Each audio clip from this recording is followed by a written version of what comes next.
કેરળમાં મત માંગવામાં આપણને ગાળ્યું દીધી.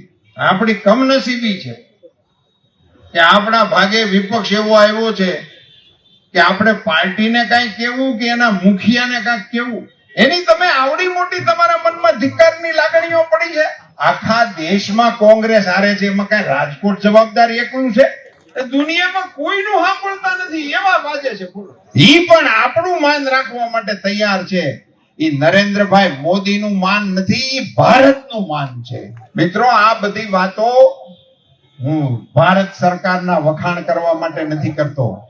આ બધી વાતો મેં નરેન્દ્રભાઈ મોદીના વખાણ કરવા માટે નથી કરી. આ વાત મેં તમારા વખાણ કરવા માટે કરી છે. આ તાકાત ભારતની સરકારમાં ક્યાંથી આવી છે? આ તાકાત તમે જે કમળના નિશાન ઉપર એક ધારા સિક્કા મારો છો એમાંથી નીકળે છે. આપણે કામ શું કરવાનું છે એ મહત્વનું છે.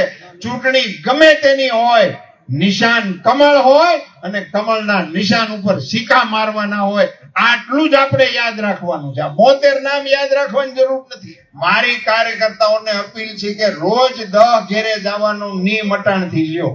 આપણે આપણી આડોશ પાડોશમાં અડખે પડખે આપણે આપણા ઘરમાં કામ કરતા હોય ને એને વિનંતી કરવાની કે ભાઈ તને ખબર છે ને મતદાન કેદી છે. આપણે હવે આપણી શેરીમાં, આપણા ઘરમાં, આપણા પરિવારમાં, આપણા ઓળખીતામાં ક્યાંય કહેવાનું બાકી ન રહી જાય.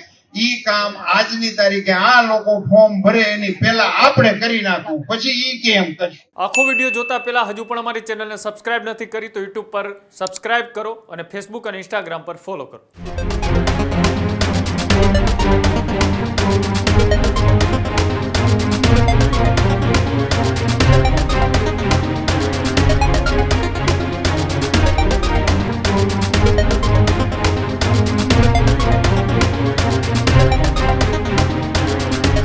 સ્થાનિક સ્વરાજ્યની ચૂંટણી વચ્ચે રાજકોટનું રાજકારણ અત્યારે ગરમાયું છે. રાજકોટની અંદર રાજનીતિમાં ગરમાવો જોવા મળી રહ્યો છે. બહુમાળી ચોક ખાતે ભાજપની વિજય વિશ્વાસ સભા યોજાઈ. તમામ ઉમેદવારો સાથે દિગ્ગજ નેતાઓ પણ આ સભાની અંદર હાજર રહ્યા.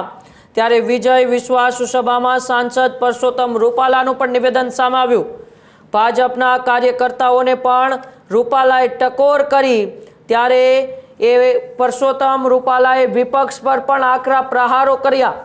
આપણી કમનસીબી છે કે વિપક્ષ આવો આવ્યો છે, આવી વાત એ પરસોત્તમ રૂપાલાએ કરી. પાર્ટીને કંઈ કહેવું કે એના મુખ્યાને એ જ નક્કી નથી થતું. કેરળમાં મત માગવામાં આપણને ગાળો આપી, આવી વાત પણ રૂપાલાએ કરી. આખા દેશમાં કોંગ્રેસ હારે, એમાં રાજકોટ જવાબદાર, એવા સવાલો પણ પરસોત્તમ રૂપાલાએ કર્યા. ચૂંટણી ગમે એની હોય, નિશાન માત્ર કમળ હોવું જોઈએ.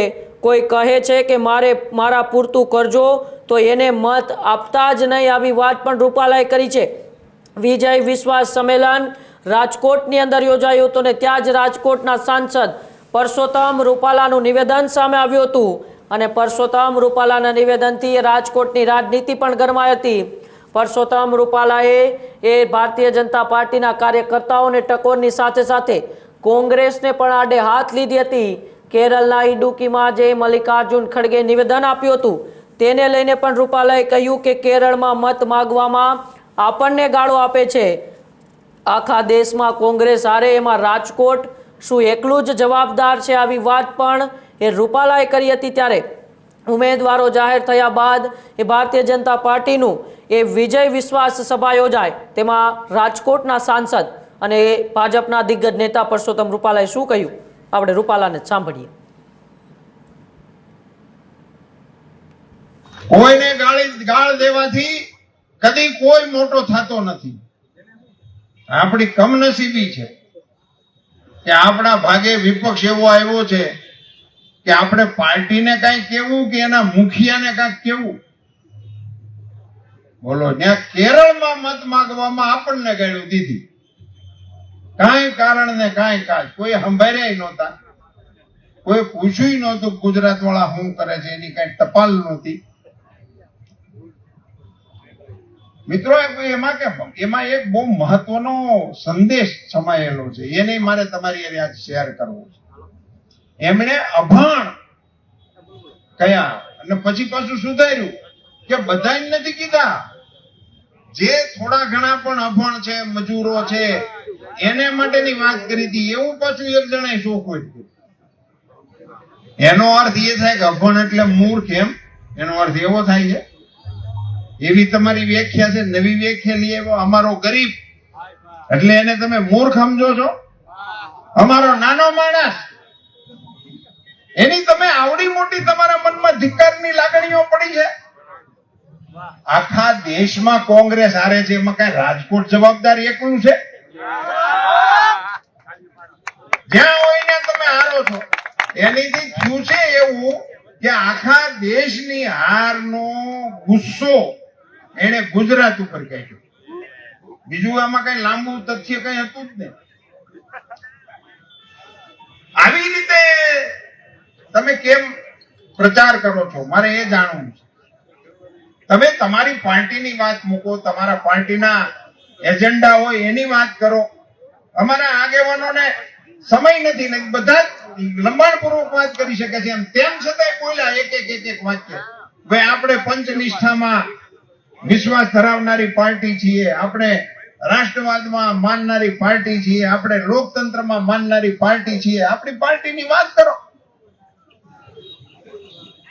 મારે આ તકે રાજકોટ મહાનગરના પ્રારંભથી લઈ અને અત્યારે મારી બાજુમાં મેયર બેઠા છે ત્યાં સુધીની બધી જ ટીમના આગેવાનોએ અને કોર્પોરેટરોએ જે કામ કર્યા છે એને યાદ કરીને એને અભિનંદન આપવા છે.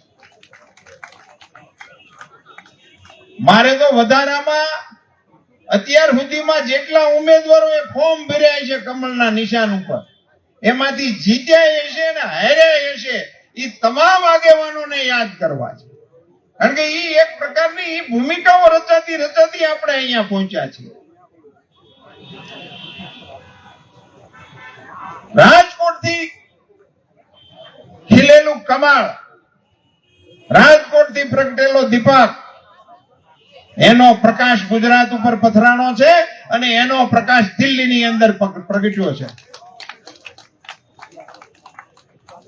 આજે ભારતીય જનતા પાર્ટીના કાર્યકર્તા તરીકે આપણે ગૌરવ લઈ શકીએ કે વિશ્વમાં એવો કોઈ નેતા નથી કે જેને આટલું લાંબુ શાસન સ્ટેટ હેડ તરીકે કર્યું હોય. પણ હું રાજકોટની ધરતી ઉપરથી વાત કરતો હોઉં ત્યારે મને કહેવાનું જરૂર ગમે કે જે વિશ્વ રેકોર્ડ આપણા નેતાએ કર્યો છે એનો પ્રારંભ અને પહેલો દિવસ અને મંજૂરીની મોર રાજકોટે મારી છે. એ શુકનવંતું આયનું મળેલું સમર્થન એને હજી સુધી કોઈ હલાવી શક્યું નથી.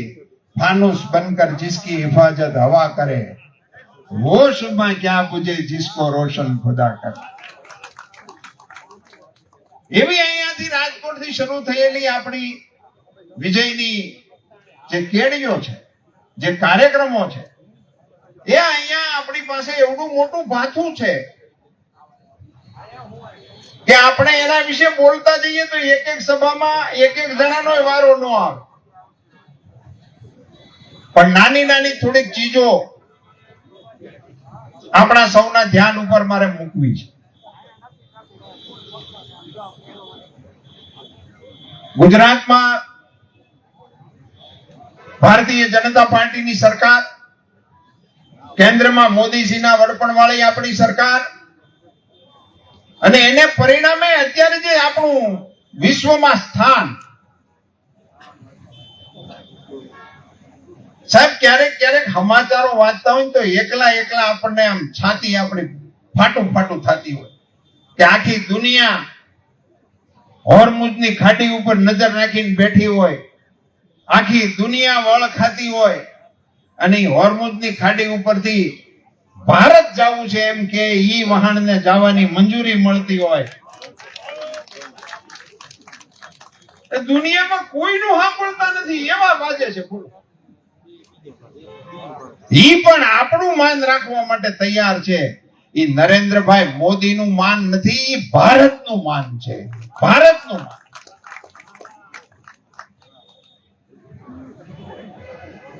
સાહેબ આજે અમેરિકા તરફથી બાન હોય છે કે અહીંથી કઈ લેતા નહીં, રશિયા તરફથી બાન હોય છે કે અહીંથી કઈ લેતા નહીં. ઈરાન તરફથી બાન હોય, અહીંથી કોઈ હાલતા નહીં. આપણને ઈરાન માંથી નહીં ઓઇલ આવે, આપણને રશિયામાંથી નહીં માલ સામાન આવે, આપણને અમેરિકામાંથી નહીં માલ સામાન. અને એની હોતન ટીકા કરવા વાળા પાછા અહીંયા જ હોય. એ આપણે બહારથી નો મગાવવા પડે. એની હાટુથી નહીં, ભારતની જે જોરથી નથી બોલી શકતા, મને એની શરમ આવે છે. એને માટે તો બોલવું જોઈએ તમારે. હું કેતો અગાઉના ભાષણોમાં કે રશિયા અને આપણું યુક્રેન બાંધે છે, ત્યાં 20,000 દીકરા દીકરીઓ આપણા ફસાયેલા હતા, અને એને ભારત લાવવા માટેનો પ્રયાસ ભારતની સરકારે શરૂ કર્યો. અને એ છોકરાઓને લેવા હું એરપોર્ટ ઉપર ગયો હતો દિલ્હી, ને છોકરાને મેં પૂછ્યું, મેં કીધું આ બહાટીમાં તમે નીકળ્યા કેમ? કારણ કે ત્યાં તો કોઈ માનવતા નામની કોઈ ચીજ નથી. હોસ્પિટલ ઉપર બોમ્બ ઠોકે છે, છોકરાઓને ગોળીઓ મારી. ત્યાંથી આ કેવી રીતે નીકળ્યા? એને જે મને કહ્યું, હું રાજકોટની ધરતી ઉપર આ વાત કરતા મને ગર્વ થાય છે. એને એમ કીધું કે અમને એવી સૂચના રાતે મળી હતી કે તમે હાથમાં તિરંગો લઈને નીકળજો, તમારી ઉપર કોઈ ફાયરિંગ નહીં.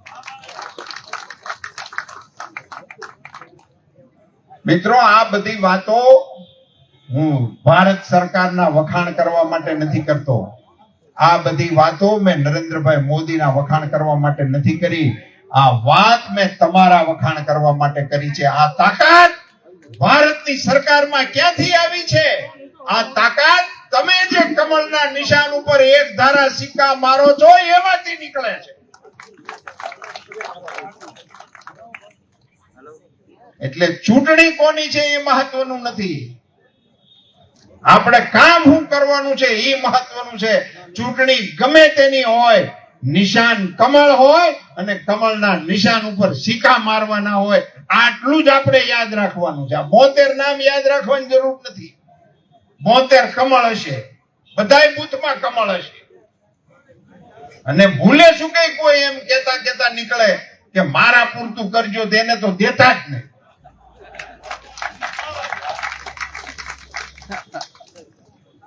કમળના નિશાન ઉપર મતદાન કરો અને 72 કમળને જીતાડવા માટેનો પ્રયાસ કરો.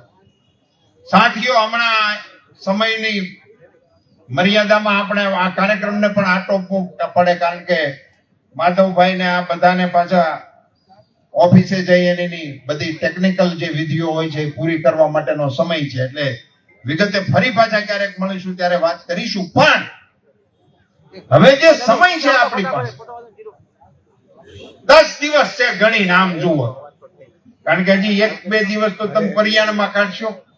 કેમ કરશું, કેવી રીતે ગોઠવશું, આય કાર્યાલય કરવું, આય કરવું, ઓલી ખેડે ન્યા કર્યું તો આ ખેડે આય કરવું પડશે, આ કે ઓલી ખેડે આમ, એવી બધી ચીજોમાં ટાઈમ ન બગાડતા અને ઈ કરવા વાળા બધું કરશે. મારી કાર્યકર્તાઓને અપીલ છે કે રોજ 10 ઘેરે જવાનું નિયમ અટાણથી લ્યો. રોજ 10 ઘેરે જઈને કી આવવાનું, ભાઈ સાહેબ કમળને મત આપજો, આપણા વિસ્તારના આ 4 ઉમેદવારો છે, આ તારીખે મતદાન છે અને આ તારીખે મત નાખવાના.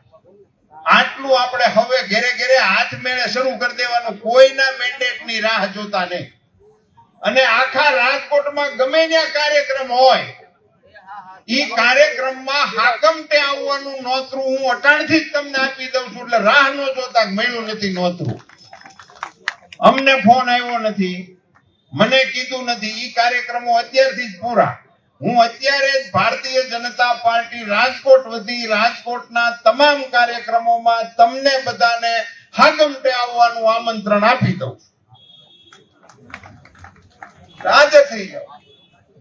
અને આપણે આપણી આસપાસ આપણને ઘણી વખત એવું લાગે છે કે ભારતીય જનતા પાર્ટીનું કામ એટલે તો સભામાં જવાનું, સભામાં સંખ્યા કરવાની ને નારા લગાડવાના, ત્યાં કોઈ ભાળે એમ 2-3 જે કરવાના, એટલે આપણે સક્રિય. એવું નથી ભાઈ. આપણે આપણી સોસાયટીમાં આપણે જ્યાં રહેતા હોય ઘણી વખત તો એની અડખે પડખે કોઈને કહેવા નથી જતા. જ્યાં રહેતા હોય ત્યાં જ નથી કહેવા જતા અને બીજા વિસ્તારમાં જઈને સભા કરી. આપણે આપણી આડોશ પાડોશમાં અડખે પડખે આપણે આપણા ઘરમાં કામ કરતા હોય ને એને વિનંતી કરવાની કે ભાઈ તને ખબર છે ને મતદાન કેદી છે, આપણો ઉમેદવાર કોણ છે, એને બધાની હારે વાત કરવાની. ઘરમાં હોતન પરિયાણ કરવાના, કુટુંબ બેઠું હોય ત્યાં. લગભગ આપણે ઘણી વખત ઘરમાં પરિયાણ નથી કરતા. મારો પોતાનો અનુભવ તમારે એ શેર કરું. જિલ્લા પંચાયતની એક ચૂંટણીમાં હું ગામડાઓમાં સભા કરવા જતો. રોડ કાંઠે આપણા કાકેવડનું ઘર હતું, તો મેં ત્યાં ગાડી ઊભી રાખી. ચાનું ટાણું થયું છે ને ભાઈની ખબર કઢાઈ ગઈ, બે કામ. મેં ગાડી ઊભી રાખીને ભાઈ નહોતા ઘેરે, ભાભી સાહેબે બારણું ઉગાડ્યું. મને કે આવો આવો, બહુ દિવસે આવ્યા. મેં કીધું ક્યાં છે મારા ભાઈ? તો ઈ તો ગયા ભાજપ વાળાની ગાડીમાં. એટલે મેં કીધું આ કામે સડી ગયા, આપણું કામ તો ખબર કઢાવવાનું પૂરું થયું. પણ એને આગ્રહ કર્યો તો હું ચા પીવા બેઠો. ચા પીતા પીતા મારાથી પૂછાઈ ગયું. મેં કીધું ભાભી સાહેબ મત કોને દેવાનું નક્કી કર્યું? તો મને કે જો ઈ ચૂંટણીનું તું તારો ભાઈ જાણો, અમારે એમાં પડવો જ નહીં. બોલો ગાડીયું લઈને ગામડા ભાંગે છે, ઘરમાં જ પરિયાણ નથી. આપણે હવે આપણી શેરીમાં, આપણા ઘરમાં, આપણા પરિવારમાં, આપણા ઓળખીતામાં ક્યાંય કહેવાનું બાકી ન રહી જાય. ઈ કામ આજની તારીખે આ લોકો ફોર્મ ભરે એની પહેલા આપણે કરી નાખવું, પછી ઈ કેમ કરશું. આપ બધાને લોકતંત્રના પર્વની ખૂબ ખૂબ શુભકામનાઓ. ભારતની સરકાર, ગુજરાતની સરકાર રાષ્ટ્રને ને રાજ્યને નરેન્દ્રભાઈના નેતૃત્વમાં ચોક્કસ દિશામાં જે આગળ લઈ જવા માટેની મહેનત કરી રહી છે, એમાં સ્થાનિક સ્વરાજ્યની સંસ્થાનું અદકેરું સ્થાન છે. રાજકોટના અત્યાર સુધીના કરતા ધર્તાઓએ જે સ્તરે રાજકોટને પહોંચાડ્યું છે, ત્યાંથી આગળ લઈ જવા માટે આ ટીમને રાજકોટની જનતા અનંત આશીર્વાદ આપે એવી અપેક્ષા સાથે આપ સૌનો ખૂબ ખૂબ આભાર. ત્યારે જ ન્યૂઝરૂમ ગુજરાતની યુટ્યુબ ચેનલને સબસ્ક્રાઇબ કરો અને ઇન્સ્ટાગ્રામ અને ફેસબુક પર ફોલો કરો. અપડેટ રહો, સત્યની સાથે રહો.